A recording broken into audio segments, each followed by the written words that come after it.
उनके कुल में कोई को भी राजाई नसीब नहीं हुई, कोई राजा नहीं हुआ।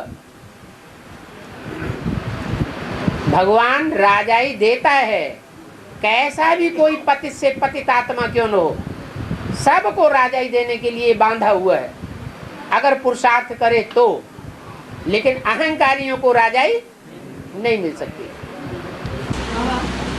आपने भी बोला ना शिव बाबा सदा कायम रहेगा, तो शिव बाबा तो साकार में है और सदा का सदा का मतलब ये है, शिव माने बिंदी, और वो बिंदु रूपी स्टेज जो है वो परसेंटेज में है। सत्युग के आदि में वो प्रजापिता की स्टेज 100% है, दूसरे जन्म में थोड़ी कम होती, तीसरे चौथे और अंतिम 84वें जन्म में भी थोड़ी कम होती, लेकिन पूरी खत्म नहीं होती। हाँ, इसलिए हर युग में वो आत्मिक स्टेज कुछ न कुछ रहती जरूर है।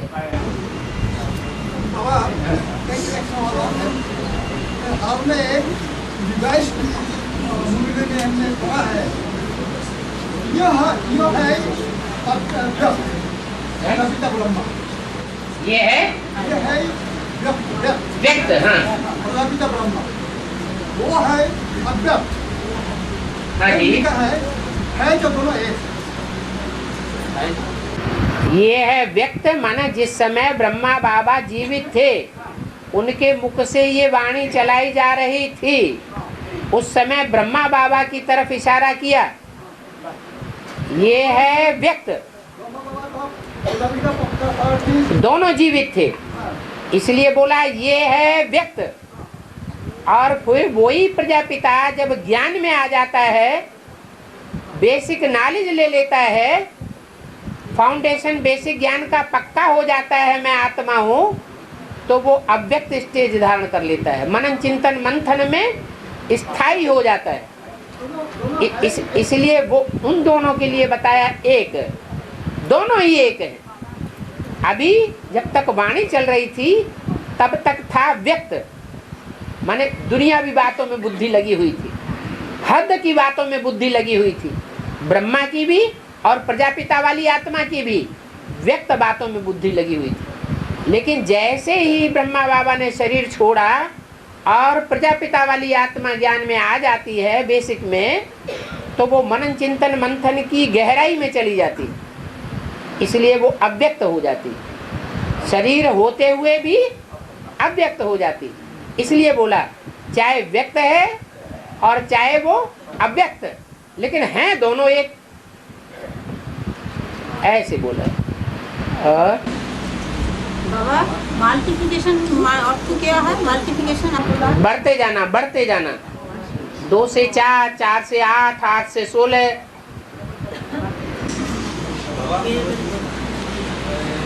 ब्रह्मलोक में एक प्लान का क्या मतलब कितना होता है? ब्रह्मलोक में एक प्लान कितना होता है? फरलांग तो जो यहाँ की बात है वही वहाँ की बात बताई, लेकिन ब्रह्मलोक भी 2 प्रकार के बता दिए। एक ब्रह्मलोक है जो निराकारी दुनिया है, और निराकारी दुनिया के ब्रह्मलोक के लिए यहाँ बोला है तुम ब्रह्मलोक को यहाँ उतार लेंगे, परम धाम को तुम साकारी सृष्टि पर उतार लेंगे।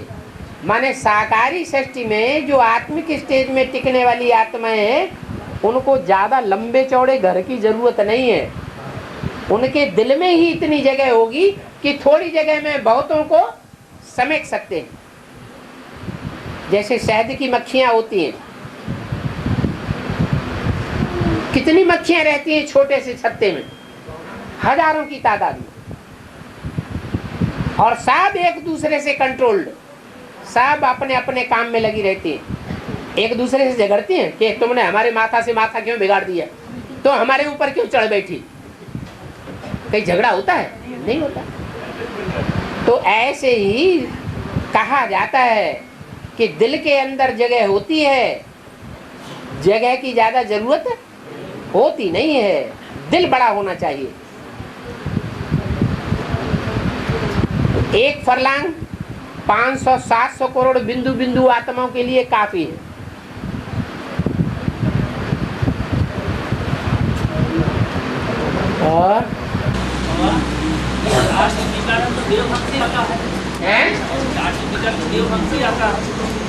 सा विकार? चार विकार देवधर्म से क्या आता है? हाँ, विकारों का मूल ही है देह अभिमान। देह अभिमान है बाप विकारों का। 5 विकारों का बाप कौन? जो रावण के चित्र में 10 सिरों के ऊपर जो अगला सिर दिखाया गया है वो कौन सा है? गधे का। गधा कितनी भी बार उसको नहलाया धुलाया जाए लेकिन फिर भी क्या करेगा? जहां धूल देखेगा वहीं ढुल जाएगा। तो देह अभिमान है सब विकारों का बाप। वो जब तक समाप्त नहीं हुआ तब तक 5 विकार खलास नहीं हो सकते। इसलिए बोला एक के पतित होने से सब पतित हो जाते हैं और एक के पावन होने से सब पावन हो जाते हैं। ये बात राम वाली आत्मा के लिए लागू होती है या कृष्ण वाली आत्मा के लिए लागू होती है? राम वाली आत्मा के लिए उसलिए तो कह दिया इस सृष्टि पर सदा कायम एक शिव बाबा ही है। कृष्ण वाली आत्मा सदा कायम आत्मिक स्थिति में थोड़ा ही है। और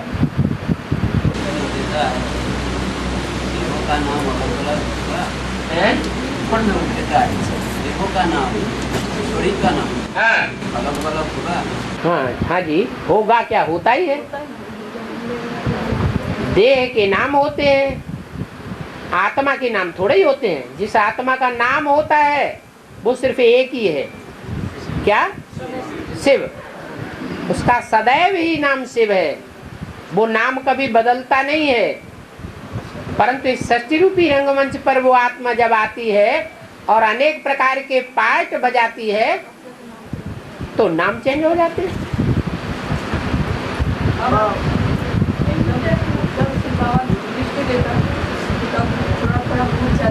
हैं? मुड़ जाता है। मुझ माने बंद हो जाता है।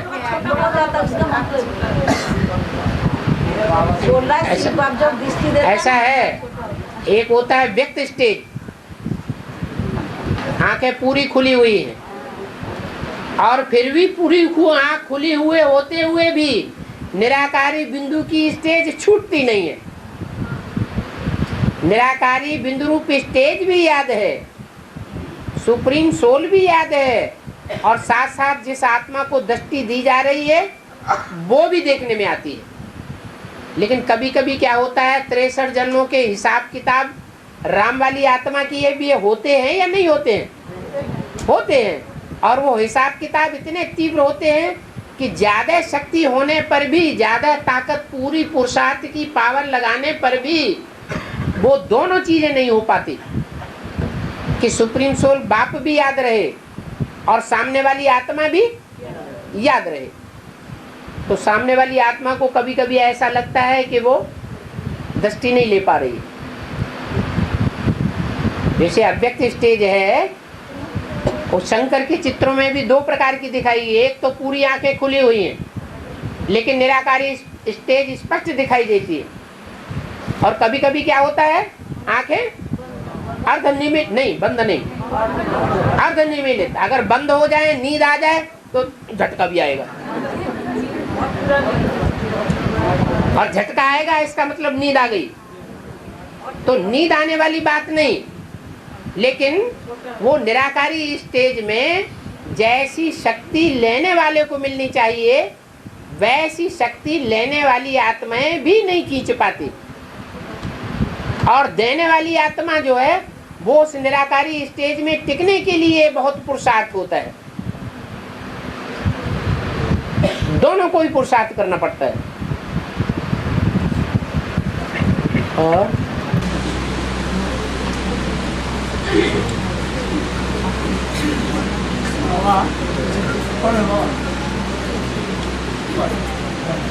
हमको गांधी को 14 वर्ष वनवास दिखाया, तो ज्ञान से क्या करना?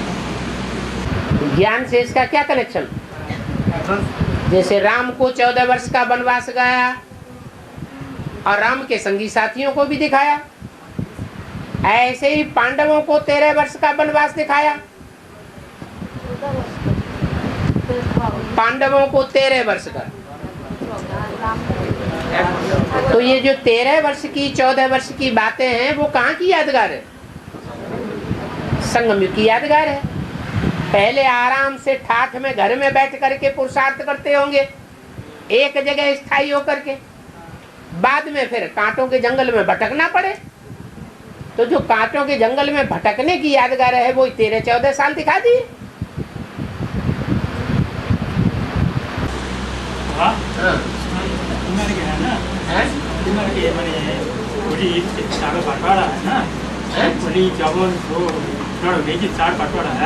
भक्ति मार्ग तो এটা মানে क्या है? भक्ति मार्ग बोली 4 बटवारा जवन ढोल नड़, ये माने क्या? होली का 4 भाग है ना? बोले कलयुग के 4 भाग। कलयुग के 4 भाग क्यों? पूरे षष्ठी चक्र के ही 4 भाग। जो स्वास्तिक चिन्ह है उसके ही 4 भाग दिखाए गए। ऐसे ही हर युग के 4 भाग हैं। सतयुग है वो देवता वर्ण की आत्माओं के लिए है, त्रेता है क्षत्रिय वर्ण की आत्माओं के लिए, द्वापर है वैश्य वर्ण की आत्माओं के लिए, और कलयुग है शूद्र वर्ण की आत्माओं के लिए खास। लेकिन जो भी युग है वो 4 अवस्थाओं में बटा हुआ है। यानी देवता वर्ण की आत्माएं भी 4 अवस्थाओं से पसार होती हैं कलयुगी सतयुगी शूटिंग में।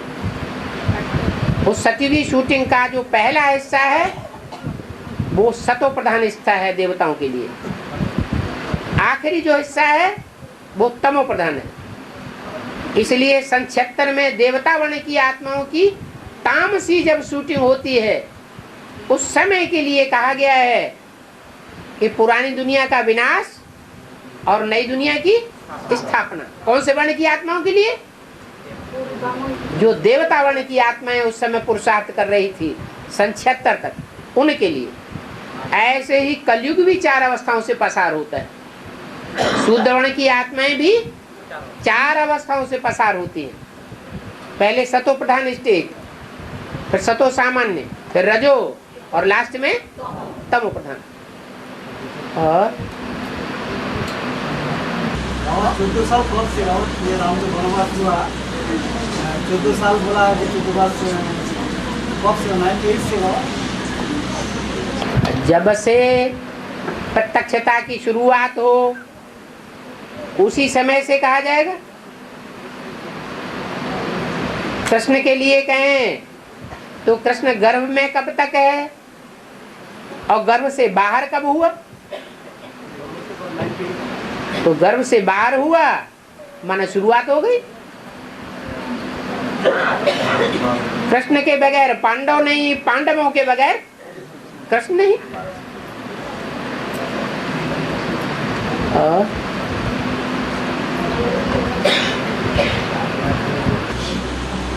कृष्ण के बचपना दिखा है 2, एक है सादा, एक है समरा, एक बुरा है, एक समरा है। तो मक्खन खाते हुए दिखाते हैं 2 रूप। कृष्ण के जो 2 रूप दिखाए गए हैं, एक श्याम और एक सुंदर,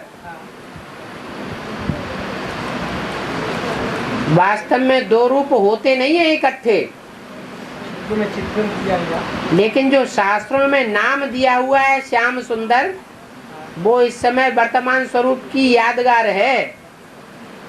जो बेसिक नॉलेज वाले हैं, जिनकी बुद्धि में पूरा ज्ञान नहीं बैठा हुआ है, वो समझते हैं कृष्ण उर्फ दादा लेखराज की आत्मा ही सन 68-69 तक श्याम पार्ट बजाती है और सतयुग में जब जन्म लेती है तो सुंदर पार्ट बजाएगी।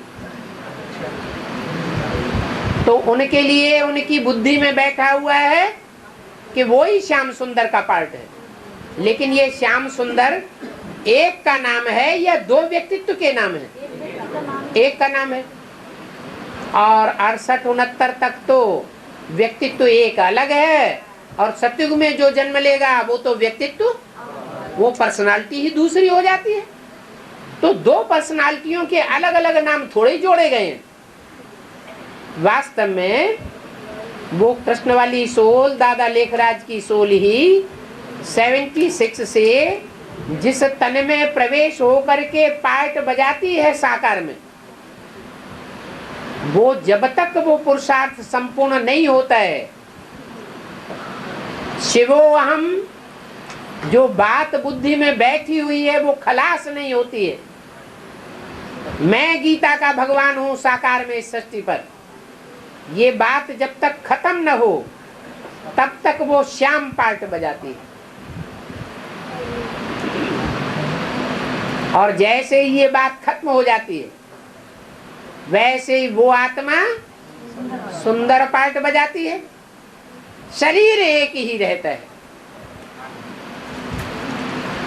संगम युगी कृष्ण की यादगार है, सतयुग वाले कृष्ण की यादगार सुंदर की पार्ट न की नहीं है, और न संगम युग में दादा लेखराज के तन में जो कृष्ण की सोल ने पार्ट बजाया उसकी यादगार है। ये श्याम सुंदर जो पार्ट है वो शिव शंकर भोलेनाथ के पार्ट की यादगार है, जो गीता का भगवान संसार में प्रत्यक्ष होने वाला है। बाबा बोली में 304 वार्तालाप में सुना है, जो जब आखिरी विनाश होगी उस समय जो प्रशांत महासागर आए उससे एक हिस्सा सुरक्षा से बाहर हो जाता, अलग हो जाता। वो तो अलग है ही। अभी प्रशांत महासागर जो दुनिया का सबसे गहरा सागर है, और उस सागर की थाह कोई ने आज तक ले ही नहीं पाई है, इतना गहरा है। उसका छिटका टूटा हुआ हिस्सा ही चंद्रमा है। टूटा हुआ हिस्सा होने की प्रूफ ये है कि वो पृथ्वी के चारों ओर अभी भी घूम रहा है। वो पृथ्वी के आकर्षण में रहता है। जैसे बच्चा होता है, माँ का बच्चा, तो माँ दूर चली जाए तो बच्चा कहाँ खींचेगा? माँ की तरफ खींचेगा। तो ऐसे ही ये चंद्रमा पृथ्वी माता का बच्चा है। ये उपग्रह के रूप में पृथ्वी के चारों ओर घूमता है। लेकिन बाबा, और पृथ्वी सूर्य के चारों ओर घूमती है। 2018 के बाद जब शिव भगवान प्रत्यक्ष हो जाती है तो उस समय तो चंद्रमा तो अलग नहीं हो सकता, वो तो पृथ्वी में मार्च हो जाएंगे। तो सत्ययुग में कैसे होता, कोई चंद्रमा नहीं देखा देता। अरे ये मनसा की शूटिंग होगी, ये प्रैक्टिकल में 5 तत्व भी सुधर जाएंगे। 2018 तक ये मनसा का ही परिवर्तन होगा, मन बुद्धि रूपी आत्माओं का ही परिवर्तन होना शुरू होगा, या 5 तत्वों की प्रकृति का भी परिवर्तन हो जाएगा है? इसलिए बोला है जब तक 5 तत्वों की प्रकृति का परिवर्तन नहीं हुआ है तब तक सृष्टि का परिवर्तन नहीं कहा जा सकता। इसलिए वो चंद्रमा अलग ही रहेगा और ये पृथ्वी भी अलग ही रहेगी। सतयुग में सारे समय तो अंधेरा नहीं होता। अंधेरा क्यों होगा जब वहां चंद्रमा ही नहीं होगा? जब आज की दुनिया में नॉर्थ पोल और साउथ पोल 2 ऐसे स्थान हैं जहां 6-6 महीने तक दिन ही बना रहता है, तो क्या नई दुनिया में कोई ऐसा दुनिया का स्थान नहीं हो सकता पृथ्वी की धुरी चेंज होने से, कि जहां सदैव दिन ही दिन बना रहे आधा कल्प तक? हो सकता है। बाबा 9 लाख जो सितारा होते हैं आसमान में, धरती में भी 9 लाख आत्माएं ज्ञान का चमक मारेंगी। क्या 2018 का पहले ही शुरू हो जाएगा नंबर 5? अब ज्ञान की चमक होगी, वो ज्ञान की चमक मारेंगे। 9 लाख एक साथ कैसे चमक मारेंगे? नंबरवार संपन्न बनेंगे कि एक साथ चमक मारना शुरू कर देंगे? नंबरवार आएंगे मंच पर। बाबा बाहर दुनिया भक्ति मार्ग में कीर्तन बोला है, बाहर दुनिया भक्ति मार्ग में ब्राह्मणगण बोला है कि ब्राह्मण 9 लक्षण यथा वेद निष्ठा विनय प्रतिष्ठा चित्तदर्शन निष्ठा तप ज्ञान, ये मतलब क्या है? अब इनका हिंदी बोलो, मिक्स करके बोल रहे हैं। ये बाहर दुनिया है जो भक्ति मार्ग की। आप बंगाली में बोल दीजिए शुद्ध धड़ाधड़, नहीं तो आदि जो बंगाली समझने वाले हैं वो भी नहीं समझ पाते हैं।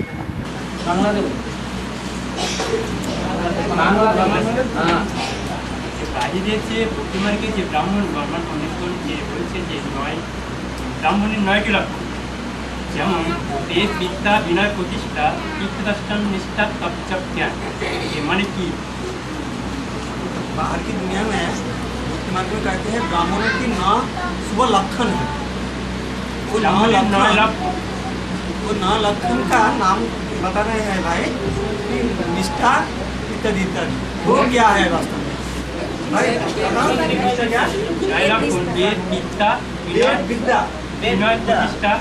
वेद विद्या विनय प्रतिष्ठा चित्तदर्शन निष्ठा तप जप ज्ञान। ये 9 लक्षण ब्राह्मणों का होता है। इसका अर्थ क्या है? देखो,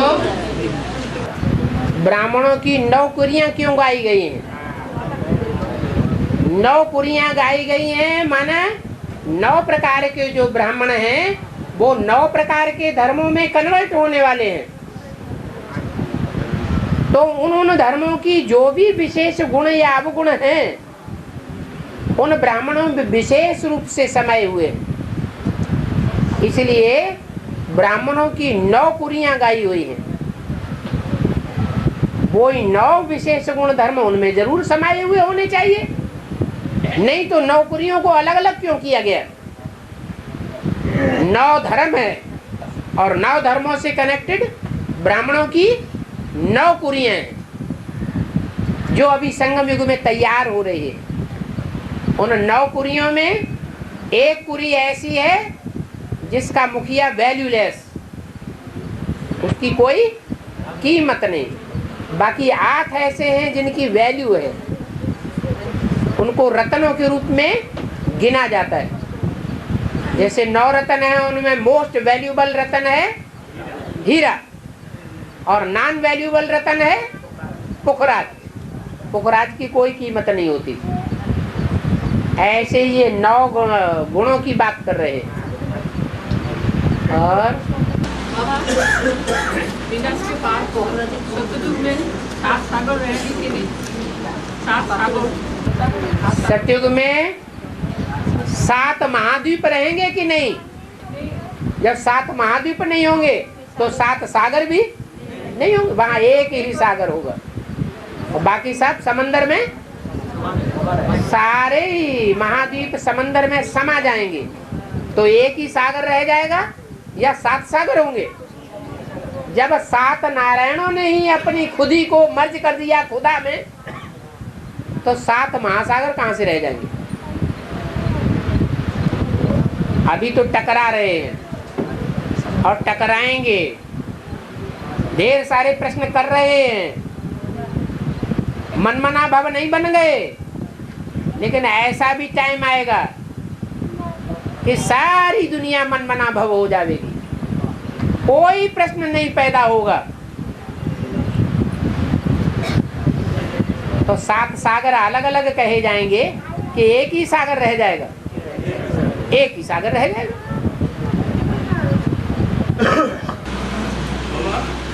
चाइना में अभी जो तिब्बत के लोग जो डेवलपमेंट के लिए लड़ाई लड़ रहा है उसको क्या विरोध का क्या बात है?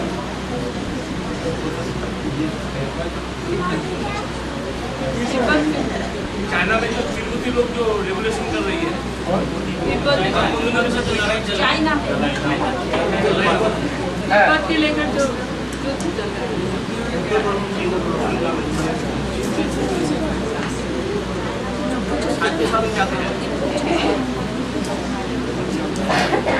हर धर्म के दो भाग हो गए। चाइना कौन सा धर्म खंड है? बौद्ध धर्म खंड है। लेकिन जो बौद्ध धर्म खंड हो या दुनिया का कोई भी धर्म खंड हो, वो कलयुग के अंत में आते आते नास्तिकवाद से प्रभावित हो जाता है या नहीं हो जाता है? तो वो हीनयान कहा गया, हीनता की ओर जा रहे हैं। जो हीनता की ओर जा रहे हैं वो अपनी हीन भावना को ही फैलावेंगे। और एक है महायान, जो भगवान को बुद्ध के रूप में मानते हैं। वो मूर्तियों को तोड़ने वाले और वो मूर्तियों को जोड़ने वाले, बनाने वाले। इसलिए तिब्बत में ज्यादा प्रभाव कौन से धर्म का है? जो साकार महात्मा बुद्ध को मानने वाले हैं। तो झगड़ा तो जरूर होगा। और साइलेंस पावर क्या है और साइलेंस पावर कैसे जमा किया जाए? कंसंट्रेशन ही साइलेंस पावर है। और कंसंट्रेशन वो ही कर सकता है जिसको आत्मा और परमात्मा का असली परिचय मिल गया। परिचय के आधार पर जो जितना गहराई से याद करेगा उतना उसको पावर मिलेगी। यह है सूक्ष्म पावर। उन साइंसदानों की है एटम की पावर। वो एटम उनका है स्थूल। जो स्थूल अणु हैं उनको काट काट करके सूक्ष्म बनाते हैं। जैसे कोई दवाई होती है, कोई दवाई को जितना ज्यादा घिसा जाएगा उतनी ज्यादा पावरफुल बन जाती है। ऐसे ही ये आत्मा को भी घिसना होता है स्मृति के खरल में। जितना हम आत्मिक स्थिति को महीन बनाते जाएंगे उतनी हमारी पावर कंसंट्रेशन की बढ़ती जाएगी। अभी पावर बहुत कम है। लेकिन बाबा आत्मिक स्थिति तो सारा दिन में भी चले ना, अमृत वाला फाउंडेशन में जो काम जितना अच्छा हो जाएगा वो लास्ट तक भी अच्छा ही देता रहेगा। जैसे मकान बनाया जाता है तो मकान का फाउंडेशन अर्थात नींव जितनी गहरी और जितनी पक्की बना दी जाएगी उतनी जास्ती लंबी और मल्टी स्टोरी बिल्डिंग खड़ी की जा सकती है। अगर फाउंडेशन कच्चा होगा तो बिल्डिंग भी कच्ची रह जाएगी। ऐसे ही जो ज्ञान में आते हैं, जिस समय ज्ञान में आते हैं उस समय ही जिन्होंने आत्मिक स्थिति को, प्रैक्टिस को ज्यादा पक्का कर दिया उनका फाउंडेशन पक्का हो जाता है। और जिन्होंने कच्चा फाउंडेशन डाला वो अंतमते उनकी वैसी ही कमजोर गति हो जाएगी। क्या पूछा? आत्मिक स्थिति सारा दिन में भी तो हो सकता है। बताया ना, अमृत बेला है शुरुआत। अमृत बेला माने सूर्य निकला। अमृत बेला का मतलब क्या है? सूर्य निकलने का टाइम। और आत्मा जब ज्ञान में आती है तभी उसके लिए सूर्य उदय होता है। भोर भयो और सवेरा, आंख खुली और सवेरा। तो यहाँ ज्ञान की आंख जब जिसकी खुलती है उसके लिए वो अमृत वेला है। उस अमृत वेले, फाउंडेशन के वेले में, उस बेहद के वेले में जो जितनी आत्मिक स्थिति की प्रैक्टिस पक्की कर लेता है वो उतना ही अंत समय में उसका सुहाना गुजरेगा। पावरफुल आत्मा बनकर के संसार में प्रत्यक्ष होगी। और जिसने ज्ञान में आने के टाइम पर ही अलबेलापन धारण कर लिया, कुछ ध्यान दिया कुछ नहीं दिया, फाउंडेशन कच्चा हो गया। वो है बेहद का अमृत बेला। और ये सवेरे को जो 2 से 4 5 बजे के बीच में होता है, ये हद का अमृत बेला। इसकी भी विशेषता है, प्रैक्टिस करके देख लो। अच्छी तरह से 3-4 बार चाय पी के बैठो, चाय पिएंगे तो अलर्टनेस आ जाएगी, लेकिन वो अल्पकाल की होगी। लेकिन प्रैक्टिस का पता चल जाएगा कि सारा अमृत बेला सोना नहीं, और फिर सारा दिन अवस्था देखो कितनी बढ़िया रहती है। फिर वो आदत न पड़ जाए चाय पीने की, नहीं तो सब सत्यानाश कर देगी।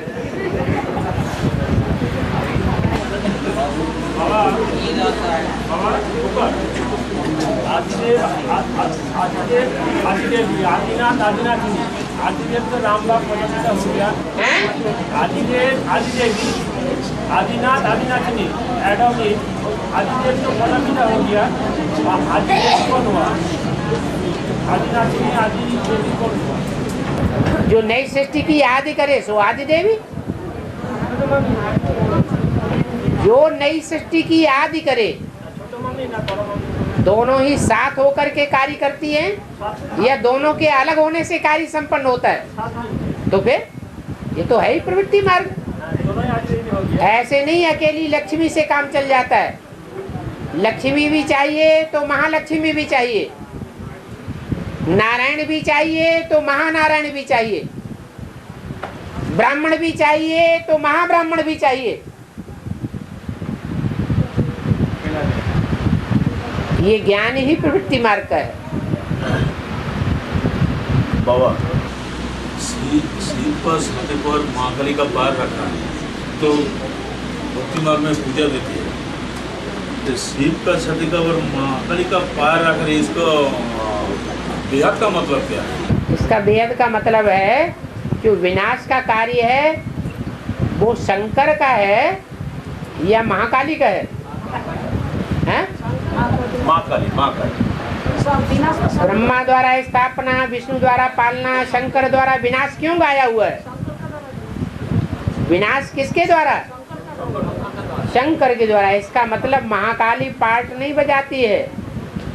जैसे ब्रह्मा कुमारियां हैं, वो ब्रह्मा कुमारियां सेवा का पार्ट बजा रही हैं या मजबूरी में सेवा का पार्ट बजा रही हैं? अभी किस बात की मजबूरी है?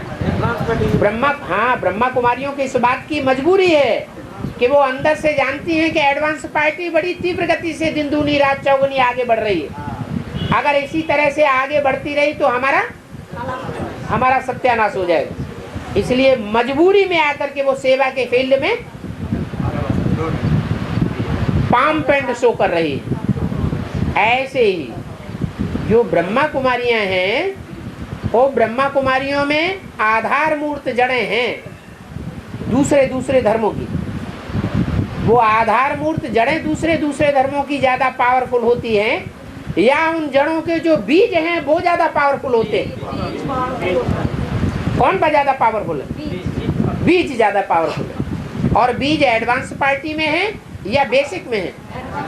Advance party. उन बीजों में चंद्रवंश का भी कोई बीज है, इस्लाम वंश के भी कोई बीज हैं, बौद्ध धर्म वंश के भी कोई बीज हैं तो वो सारी ही जड़ें। नाम सबका दिया है ब्रह्मा कुमारी बीके, और ये सारे ही बीज हैं, इनका सबका नाम है पीवीके, है या नहीं? तो जो बीके ग्रुप है, उस बीके ग्रुप का मुखिया कौन बीज है? ब्रह्मा दादा लेखराज। उन्होंने तो शरीर छोड़ दिया। अब उस ब्रह्मा दादा लेखराज जो बड़मूला है, उस बड़मूला का बीज कौन है? दादा लेखराज का ब्रह्मा का बीज कौन है? अम्मा का बीज कौन है? जगदम्बा। तो ब्रह्मा कुमारियां जिस तरीके से ग्लानि करके अपने को आगे बढ़ाना चाहती हैं, बाप को गुप्त करना चाहती है और अपने को भगवान के सामने प्रत्यक्ष करना, संसार के सामने प्रत्यक्ष करके भगवान का कार्य प्रत्यक्ष करना चाहती है। ऐसे ही बीज रूप आत्माओं के अंदर भी एक ग्रुप है ब्रह्मा कुमारियों का बीज। वो कौन है? जगदम्बा। तो वैसा ही पार्ट बजाएगी जैसा ब्रह्मा कुमारियां ग्लानि करने का पार्ट बजाती है, या कोई दूसरा पार्ट बजाएगी? है? वो ही पार्ट बजाएगी। इसलिए महाकाली का पार्ट अपना है, लेकिन वो महाकाली का पार्ट किसके लिए है? सूर्यवंशियों के लिए है या इतर वंशियों के लिए है? किसके लिए है? किसका विनाश होगा? कमजोरों का विनाश होगा या असल सूर्यवंशियों का विनाश होगा? कमजोरों का विनाश होगा। इसलिए महाकाली शंकर के ऊपर पांव रखे हुए है, तो काम किसका हो रहा है?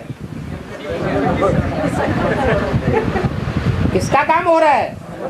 शंकर का कार्य हो रहा है कि जितने भी कमजोर हैं, ईश्वरीय महावाक्यों पर ध्यान देने वाली आत्माएं नहीं हैं, आसुरी आत्माएं हैं, उन सब का विनाश हो जाए, पक्के पक्के रह जाएं और कच्चे कच्चे सब नई सृष्टि में उनके रहने की जरूरत नहीं है। तो ये कार्य संपन्न किसने किया? महाकाली जगदम्बा ने ये कार्य संपन्न किया। तो शांत रहना चाहिए या विरोध करना चाहिए? है? शांत रहने से ही काम हो रहा है, विरोध करने की जरूरत क्या है? तो शंकर जी शांत पड़े हुए, महाकाली अपना काम मार काट का करती चली जा रही है।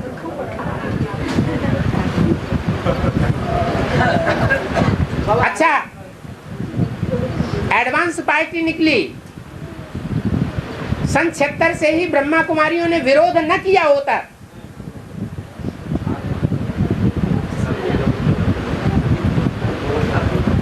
बिल्कुल विरोध न किया होता, तो अभी जो कार्य चल रहा है एडवांस पार्टी का ऑटोमेटिक, उसमें क्या अंतर पड़ता? नहीं, उसकी असलियत यह है कि उसी समय चारों तरफ आवाज फैल जाती है एडवांस पार्टी की। तो नंबरवार ये जो अलग अलग धर्मों के बीज क्लियर हो रहे हैं, वो क्लियर नहीं होते। अभी एडवांस पार्टी में हर धर्म के बीज अलग अलग छिलके वाले कौन कौन हैं, कैसे कैसे हैं, वो क्लियर होता जा रहा है। मालाएं क्लियर हो रही हैं, अंत में सारी मालाओं के मणके और उनकी प्रजा क्लियर हो जाएगी। जो जिस धर्म का होगा वो उसी को फॉलो करेगा। इस्लाम धर्म का बीज होगा तो इस्लाम धर्म वालों को ही फॉलो करेगा। ये सारा क्लैरिफिकेशन होना है। इसलिए जो कुछ हो रहा है सब ड्रामा प्लान अनुसार सही हो रहा है, अच्छा हो रहा है। ऐसे नहीं कहना चाहिए ब्रह्मा कुमारियां इतना विरोध क्यों करती हैं।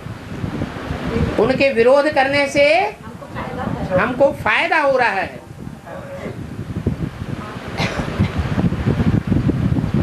इसलिए महाकाली का भी अगर पार्ट आता है ब्राह्मणों की बेस एडवांस पार्टी की दुनिया में संहार करने का, तो हमारे लिए फायदेमंद है।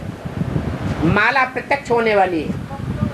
नहीं तो माला के मणके चाहे 8 की माला हो, चाहे 108 की हो, चाहे 1008 की हो, चाहे 16108 की हो, वो माला के मणके नंबरवार प्रत्यक्ष नहीं होंगे। और महाकाली फिल्म में कब तक आएगा? कितने साल में होगा बाबा ऐसा पार्ट? महाकाली का पार्ट कब तक हो जाएगा? जब तक कमजोर पुरुषार्थियों की जान न निकल जाए। प्राकृतिक झाड़ू लगाएगा, इसका मतलब यही है जो प्राकृतिक झाड़ू लगाएगा। प्रकृति और महाकाली और पृथ्वी और जगदम्बा ये कोई अलग अलग पार्ट है क्या? हद जैसे हद का प्राकृतिक जैसे मिसाइलों हाड़ियों फाड़ने से डिस्टर्बेंस हाँ जी। और इधर हमारा ब्राह्मण समाज में जैसे कमजोर आत्मा भाग जाएंगे ऐसे ही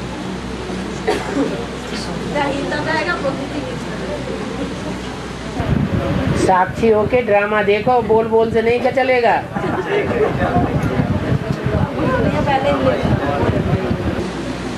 बाबा तारा देवी को मुआ चूप की पुतली से रंगा हुआ दिखा है। तारा देवी को तारा माँ बगलेश्वर में तारा पीठ के तारा माँ है ना, वही जो मुंह देखा है, बाकी कुछ नहीं ये देखा है। पुतली से रंगा हुआ है, शरीर नहीं देखा। शरीर नहीं देखा। हाँ, फूल से मकान क्या बात है? तारा आत्मा की यादगार है या शरीर की यादगार है?